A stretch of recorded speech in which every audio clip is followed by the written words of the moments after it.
I am here with my friend and colleague Marie, concierge with Corporate Concierge Services. Yes, and you are concierge at Alta at K Station, correct? I am. How did you become a concierge? I ask because I know we all have an interesting story. Through the back door, the way most of us did. I had worked for many years in the theater, and it was time for a change, and had a friend say, you're the person that's always the go-to for where to eat, what to do. So I started looking into it, interviewed with the Hilton and Towers, and worked there for the next 5 years. How about you? Yeah, pretty much the same, by accident, completely by accident. I moved here from Cleveland almost 10 years ago, and about 4 months in, I was working with someone who had been a concierge herself, and she said, hey, you really like this job. It's a good way to get to know the city. And come to find out, I should have already been an expert to be a concierge, but they took me under their wing and really taught me everything, and now I'm at that place where I do feel a bit of an expert. Because you cared about doing it right. Yeah, that's great. It was really fun.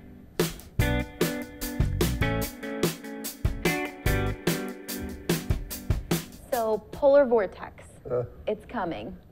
It's here. Yeah, pretty much. What do you do to handle it? Where do you go? What are your favorite comfort places? Well, first of all, I hide under the covers as much as I possibly can. But when that fails, if I'm near home, there are a couple go-to spots. I live in the Beverly Morgan Park area, so I'm just about a mile from a great little place called Fox's Pub. It's sort of my regular, every Monday night kind of hangout. Always have Marge, the wonderful waitress who knows everything that's going on in the room, knows what everybody drinks and eats and how they like their salad served. And it's a little Irish-owned and run place with the best thin crust pizza in Chicago. Really? And do they just do pizza, or do they do other things? No, I mean, great sandwiches. They even have great steaks and ribs, and it's a great go-to spot. But pizza's your favorite? Yeah, pretty much. Yeah. At least once a week, anyway. Yeah.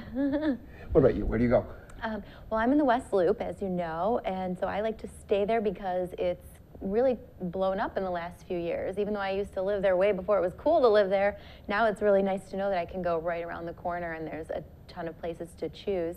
My favorite at the moment is Au Cheval. I have not been to Au Cheval. I've heard great things. Yeah, it's good, and it's really, it's really warmly lit, and it's one of those places that just, it feels like you should be there in the winter. And even though I'm a vegetarian day to day, if I do crave a burger, I go there. It's just an expertly made burger with the fries, and then a little shot of whiskey and a little shot of pickle juice, and they call it pickleback. I've never heard of a pickleback. A pickleback, yeah. A pickleback. It's just... It's an actual shot of pickle juice. Yes, yeah, dill pickle juice. Okay, then. Yeah. But burgers, West Loop. Yeah, I like... You have not been to the Paramount Room? No, and I keep meaning to, and just haven't gotten there yet. From the outside, it's really kind of unprepossessing. It's warm, it's comfortable, it's friendly. I went there with a group of like 10 foodies, and one person had the mussels, but the Gruyere cheese on the Wagyu burger, I dream about that. I've heard this about that place, that even though it's very unassuming, they've got really amazing food once you get in there. Kind of a gastropub. I mean, it's kind of a, where you go at the end of a day just to kick back, and every neighborhood has them. South Loop, Flo and Santos. Yeah. Comfort Food, Lincoln Square, Rockwell Cafe. It's just great. Yeah. I like to go up to Lincoln Park, and I always go to Vinci. When I want pasta, or their polenta, when I want really authentic Italian food that's really heartwarming in this cute little area that kind of feels like walking into a romantic movie, I always go there. Sounds, yeah, I do. I have been there, actually. Yeah. Have you been, just up the street, maybe a mile, is Pasta Palazzo? Have you been there? No, I've gone past it, and it's always packed. Well, it deserves to be. It's really, it's friendly, they treat you like, you're kind of a long-lost relative. Yeah.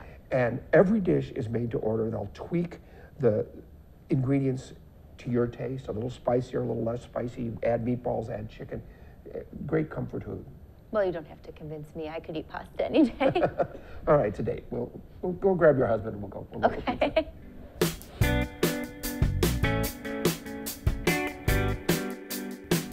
Another perfect thing to do on a cold winter afternoon is wander around a museum for a while. And Chicago is pretty blessed in that department. TripAdvisor just called our Art Institute of Chicago, the best museum in the world. Yep. And I couldn't agree more. I mean, Yeah. I think it's a treasure in the city. It's sort of a place where I grew up going. My dad was an artist. Oh, cool. Yeah, he was pretty good. And I remember I probably was 5 or 6, and he took me, just the two of us, and we wandered through the museum. And I remember him taking me into the gallery where Seurat's Sunday Afternoon on the Island of La Grande Jatte Yep. was hanging. And we stood at the back of the room looking at this painting, and then he took me up and right up face to face with it and pointed out the fact that it was all just dots of color that my eyes were blending. So I have that whole visceral kind of experience every time I go back in the museum. I have to see that particular painting. But the French Impressionist collection is, I think, the best outside of Paris.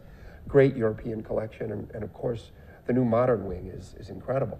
Yeah, yeah, that's definitely more my style. I mean, don't get me wrong, I love the Art Institute. I love seeing all of those classic paintings come to life, but I also love going to the MCA. It's it's a little smaller. I like just kind of going through there maybe in about an hour and then going about the rest of my day, but I love that it's sometimes really funky and different, and my husband and I go there and we'll sit there and try to pick apart, well, oh, what was the artist doing, and what was this, or oh, that's not my style.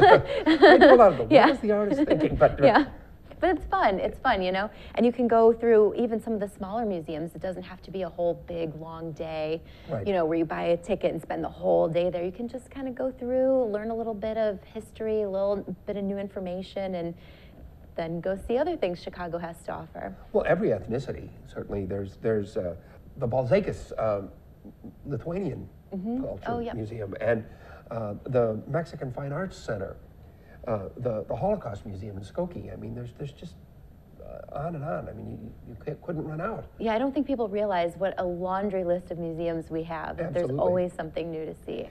And the other thing about them now that I love is, unlike the old days when you would go to the museum cafeteria and get a dry hamburger out of a machine or something, they have wonderful little restaurants in just about all of them now.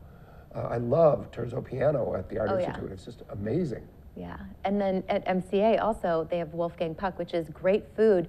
And then even now at the David Bowie exhibit that they've got on Tuesdays, Thursdays, and Fridays, they pair a menu with the exhibit that's specifically just to go with that I exhibit. didn't know that. That's great. Yeah, so it's, it's definitely not, like you said, it's not something out of a vending machine. We're lucky to be concierge in this city because there's always something you can recommend. Oh, for sure.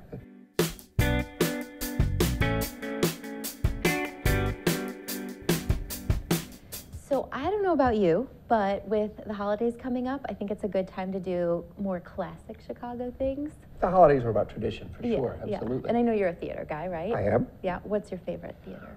Okay, that's tough, but I think my favorite holiday theater experience is the Goodman's production of Christmas Carol. Yeah, for sure. If I'm not in the mood yet, that jump starts it for me. Yeah, how could it not, right? What about you? Yeah, I agree. I definitely agree with that. I also like the Nutcracker, classic, ballet, dancing. I definitely like to go do a little pre-theater dinner at a tried and true restaurant, just like the shows themselves. Very familiar, comfortable. Tradition. Yeah, I love a little 312 Chicago, Trattoria number 10, Pettorino's. It really, it sets the holiday scene. But what I love about Chicago is people will take tradition and build it and create new tradition, like the House Theater's production of the Nutcracker, that's taken the ballet and put a story and given it a modern twist. Yeah. I think that's a brilliant piece. And another Chicago local classic is the Christmas Schooner, that's I don't know how many years in a row now, but really set in Chicago, written by Chicagoans. You've not seen it? No, and I will. It's your year. Yeah, I've heard that it's becoming a classic in its own right. Absolutely. Yeah, we're so lucky. We have all of these things that are just, so holiday, so classic, all downtown. I don't know about you, but whenever I have people visiting, we always go shopping.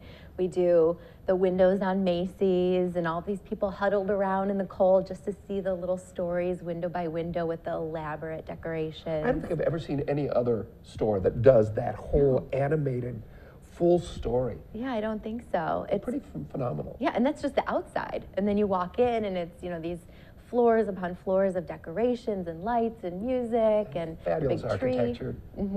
Oh yeah, the great tree in the Walnut Room is Yeah.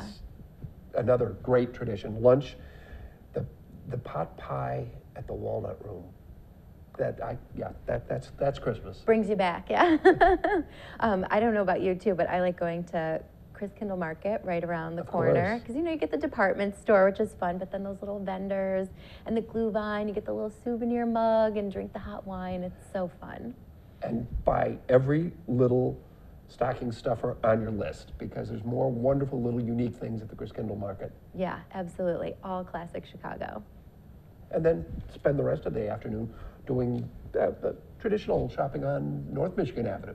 Yeah, In sure. and out of the malls, and with high tea at the Drake. Oh, absolutely. I love high tea at the Drake. You could actually kill a few hours in there with the little finger sandwiches and the tea. I always order more tea, more tea. You have to warm up after Chicago winter, absolutely. Yeah. That's our holidays. Yeah, absolutely.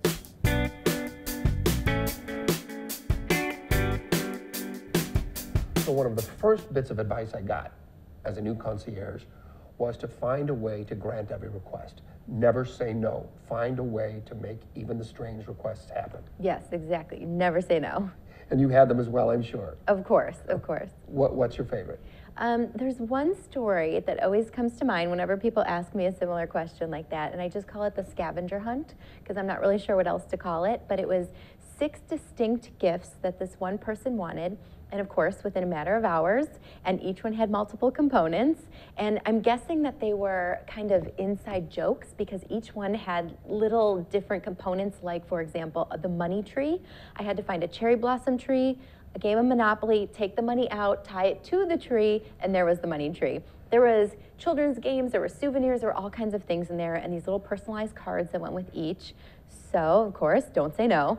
And I recruited a concierge to help me, and we ran around town going from store to store, and I swear we were in the taxi on our way to Gibson's where they needed to be delivered by 4:55, and they wanted them at 5 o'clock. And we just did it. That's a concierge. Yeah, absolutely. So I'm sure you have a story too. I have lots of stories, but I think my all-time favorite was my very first concierge position was at the Hilton Towers. And one day there was a very distinguished gentleman standing in front of my desk asking whether you needed a blood test to get married and get a marriage license in Illinois. Okay. I didn't know, but I said, of course, I would find out, and it turned out you do not. And he said, well, we're going to do it while we're here. Help. We put a wedding together in 2 days. I got on the phone and found a minister who had come to the hotel, and when the minister called and spoke with the groom, it turned out they were distantly related. Interesting. They were both directly descended from Robert E. Lee, and both had Lee as their middle name. That's very weird. Very weird, but even weirder.